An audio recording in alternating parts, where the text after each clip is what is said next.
predlagatelja nagrajenca, med drugim včeraj strani predsednika Republike. Gospod Boskorol, čas bi vam bilo, če nam se pregovorite.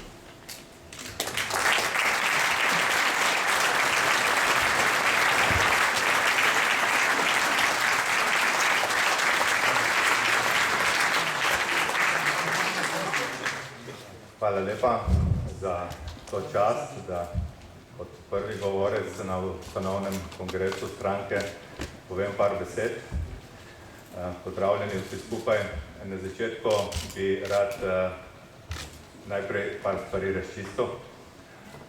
Jaz sem danes tukaj na povabilo dr. Viranta, da bom kot neodvisen in nestrankarski človek strani gledal, kaj boste vsi vi počeli in bom nekakšna slaba vest, da če ne boste delali v skladu s tistim, kar mislim jaz, da je za Slovenijo dobro, bom tudi povedal. Torej,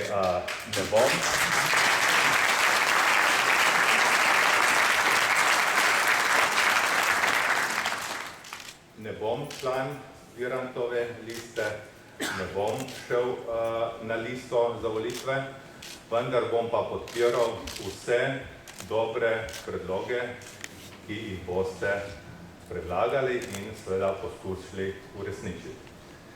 Zakaj sem njegov podpornik? Zaradi tega, ker ga že iz časov, ko sem bil član strateškega sveta v vladi Janeza Janše, ki ga poleg oziroma tako, bom rekel, ki ga zelo globoko spoštujem in sem prepričan, da bo tudi v naslednjem mandatu znal prisluhniti temu, kar je dobro za Slovenijo. Poznam ekipo od dr. Viranta, tudi z njo sem sodeloval in pa predvsem zaradi tega, ker vem, v kakšnem stanju je sedaj Slovenija. In zato, ker vem, da tudi njegove ekipe in verjetno vseh vas dejansko ne briga, kdo je 45. leta zmagal ali rdeči, ali beli, ali črni, ampak se moramo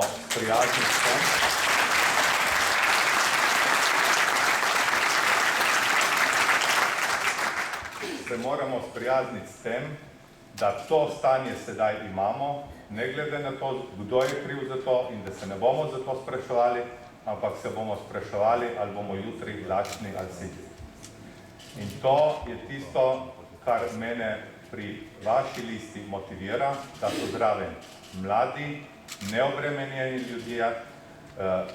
ljudje, ki niso obremenjeni strankarsko preteklostjo, tako kot dr. Virant ne in tako kot njegova ekipa ne, in me navdihujejo z upanjem, da bomo šli vnaprej dejansko z vodilom, da delamo vsi za Slovenijo. In tukaj bom jaz pomagal.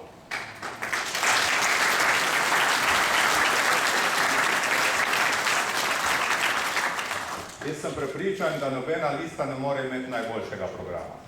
Vendar vse stranke in liste skupaj pa lahko doprinesejo k takemu programu, ki bo v naslednjih letih Slovenijo vsaj ustavil v drsenju proti takim državam, kot jih sedaj morda še gledamo po strani, vendar bomo lahko jutri tam, če bomo ta trend nadaljevali, in bodo lahko začele sodelovati te politične skupine in delati nekako tako v stilu tehnične vlade. Zato pa rabimo človeka, ki je človek dialoga, ki ni kompromitiran, ki nima računov nekje po svetu, ki je pripravljen zastaviti svoje dosedaj tudi, lahko rečem, lagodnejše življenje, kot ga bo imel kot politik, in ekipi dati tisto vodilo, da bo razmišljala tako kot on in v primeru, oziroma ko se bo zgodilo, da bo prevzel vodenje vlade, bo znal z vsemi ostalimi tudi sodelovati.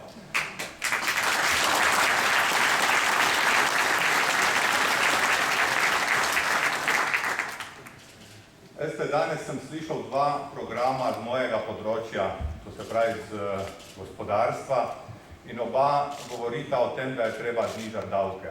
Samo primer. Jaz sem prepričan, da davki v Sloveniji sploh niso glavni problem za gospodarstvo. Davki so normalni. Problem so vsi ostali privesti.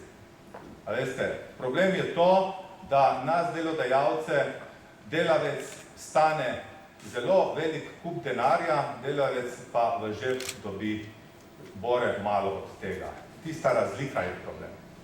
In razlika oziroma problem so administrativni postopki, da ne moreš čez noč nekaj narediti. In tukaj dr. Viranta poznam, ker je v tistem času naredil to, kar je bilo nemogoče, EVM.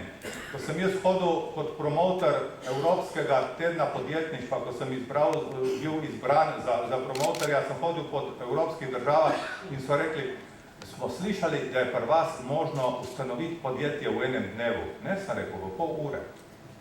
A veste, in to je tisto, kar moramo mi na tem zdaj začeti delati. Mi živimo v 3. tisočletju, v eri elektronskega poslovanja, v eri hitrih postopkov in tukaj nas drugi prehitevajo. Zato jaz sem prepričan, da so glavne ovire za gospodarstvo dejansko na tem področju administrativne in tukaj je dr. Virant pravi človek. Jaz ne bi bil rad predolg, zaupam vam, da boste delali to, kar si boste danes zastavili, ker če ne, vedite, da ne boste razočarali sam mene, ampak veliko večino Slovencev. Hvala.